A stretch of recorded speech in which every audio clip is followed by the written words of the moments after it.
ಸರ್ಕಾರದ ಸ್ಥಿತಿ ಈಗಾಗಲೇ ಸಂಸದರು ಹೇಳಿದ ಹಾಗೆ ಇವತ್ತು ಸರ್ಕಾರವೇ ರಚಿಸಿದಂಥ ಗ್ಯಾರಂಟಿ ಸಮಿತಿಗಳು ತಾಲೂಕು ಮಟ್ಟ ಇರ್ಬೋದು, ಜಿಲ್ಲೆಯ ರಾಜ್ಯ ಮಟ್ಟದ ಬಹುಶಃ ಇವತ್ತು ಇಷ್ಟರ ತನಕ 3 ವರ್ಷದಲ್ಲಿ ಅವಧಿಯಲ್ಲಿ ಕೆಲಸ ಮಾಡಿದ ಎಲ್ಲ ಅಧ್ಯಕ್ಷರ ಮೇಲೆ ಇವತ್ತು ಮುಖ್ಯಮಂತ್ರಿಗಳಿಗೆ ಸಂಶಯ ಹುಟ್ಟುವಂಥ ಒಂದು ಸಂದರ್ಭ ಬಂದಿದೆ. ಯಾಕೆಂತೇಳಿದರೆ ಪ್ರತಿ ತಿಂಗಳು ಪರಿಶೀಲನೆ ಮಾಡಿ ಅದನ್ನು ಸರಿಯಾಗಿ ವಿನಿಯೋಗ ಮಾಡಬೇಕೆಂಬ ರೀತಿಯಲ್ಲಿ ಅವರ ಸಮಿತಿಯನ್ನು ರಚನೆ ಮಾಡಲಾಗಿದೆ.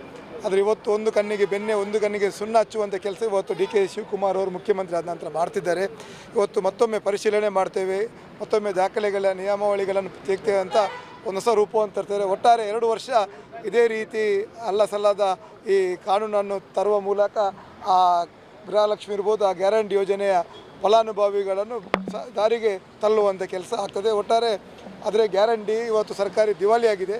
ಆ ದಿವಾಳಿಗೆ ಜನರಿಗೆ ಉತ್ತರ ಕೊಡಲಿಕ್ಕೆ ಇವತ್ತು ಮುಖ್ಯಮಂತ್ರಿಗಳೇ ಆಗ್ತಿಲ್ಲ. ಅದರಿಂದಾಗಿ ಇವತ್ತು ಮರ ಕಡಿಯುವ ಬದಲು ಇವತ್ತು ಗೆಲ್ಲನ್ನು ಕಡಿದು ಲಾಸ್ಟಿಗೆ ಮರ ಕಡಿಯುವಂಥ ಕೆಲಸ ಇವತ್ತು ಡಿ ಕೆ ಶಿವಕುಮಾರ್ ಅವರು ಮಾಡ್ತಿದ್ದಾರೆ. ಅದರಿಂದಾಗಿ ಮೊದಲಿಗೆ ಡಿ ಕೆ ಶಿವಕುಮಾರ್ ಇವತ್ತಿನ ಹಣಕಾಸಿನ ಪರಿಸ್ಥಿತಿ, ಸರ್ಕಾರದ ಆರ್ಥಿಕತೆಯ ವಿಚಾರವನ್ನು ಜನರ ಮುಂದಿಡಲಿ. ಇವತ್ತು ಗ್ಯಾರಂಟಿ ಕೊಡಲಿಕ್ಕೆ ಅಥವಾ ನಮ್ಮ ಇಲಾಖೆಯ ಸರ್ಕಾರಿ ನೌಕರರಿಗೆ ಸಂಬಳ ಕೊಡುವಂಥದ್ದಾಗಲಿ, ಇವತ್ತು KSRTC ಬಸ್ಸಿಗೆ ಡೀಸೆಲ್ ಹಾಕಲಿಕ್ಕೆ ಯಾವ ಮೂಲಗಳಿಂದ ಇವತ್ತು ಹಣ ಬರುತ್ತೆ ಎಂಬುದನ್ನು ಅವರು ಬಹಿರಂಗಪಡಿಸುವುದು ಸೂಕ್ತ ಅಂತ ನಾನು ಅನಿಸ್ತೇನೆ.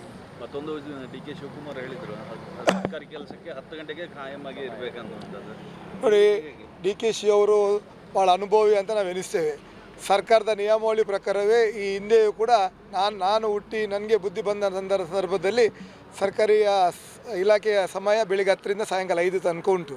ಅದರಿಂದಾಗಿ ಇವತ್ತು 3 ವರ್ಷದಲ್ಲಿ ಆ 10 ಗಂಟೆಗೆ ಸರ್ಕಾರಿ ನೌಕರರು ಬರುವಂಥದ್ದು ಸ್ವಲ್ಪ ವ್ಯತ್ಯಾಸ ಆಗಿದೆ. ಇವರ ನಿರ್ಲಕ್ಷ್ಯ ಅಂತ ಅದು ಎದ್ದು ಕಾಣ್ತುಂಟು. ಅದಕ್ಕೆ ಮತ್ತೊಮ್ಮೆ ಇವರು ಸರ್ಕಾರದ ಮೂಲಕ ಎಚ್ಚರಿಸುವಂಥ ಕೆಲಸ ಮಾಡಿದ್ದಾರೆ. ಸರ್ಕಾರಿ ನೌಕರರ ಸಮಯ ಬೆಳಿಗ್ಗೆ 10 ಗಂಟೆಗೆ ಎಂಬುದನ್ನು ಅವ್ರು ಮತ್ತೊಮ್ಮೆ ಅದನ್ನು ಅರ್ಥ ಮಾಡಬೇಕು. ಯಾಕೆಂತೇಳಿದರೆ ಹಳೆಯ ಕಚೇರಿಗಳಲ್ಲಿ ಇವತ್ತು ಕೂಡ ಬೋರ್ಡ್ನಲ್ಲಿ ನೋಡಿದರೆ ಗೊತ್ತಾಗ್ತದೆ ಸಮಯ ಬೆಳಿಗ್ಗೆ 10ರಿಂದ ಮಧ್ಯಾಹ್ನ 2 ಗಂಟೆ, 3ರಿಂದ 5 ಗಂಟೆ. ಅದರಿಂದಾಗಿ ಈ ರೀತಿಯ ಒಟ್ಟಾರೆ ಅಧಿಕಾರಿಗಳಿಗಿರ್ಬೋದು, ಸಿಬ್ಬಂದಿಗಳಿಗೆ, ನೌಕರರಿಗೆ ಬೆದರಿಕೆ ಹೂಡುವಂಥ ಕೆಲಸ ಆಗ್ತುಂಟು. ಯಾವುದು ಕೆಲಸ ಆಗಬೇಕಾಗಿದೆ ಅದರ ಬಗ್ಗೆ ಗಮನ ಹರಿಸುವಂಥ ಕೆಲಸ ಇವತ್ತು ಮುಖ್ಯಮಂತ್ರಿಗಳು ಮಾಡ್ತಾ ಇಲ್ಲ. ತಕ್ಷಣ ಉಡುಪಿ, ಮಂಗಳೂರು ಜಿಲ್ಲೆಗೆ, ಕಾರವಾರ ಜಿಲ್ಲೆಗೆ ಭೇಟಿ ಕೊಟ್ಟು ಕಳೆದ 3 ವರ್ಷದ ಈ ಮಳೆಗಾಲದ ಸಂದರ್ಭದಲ್ಲಿ ಮಳೆ ಹಾನಿಯಿಂದ ಭಾಳಷ್ಟು ನಷ್ಟ ಆಗಿದೆ.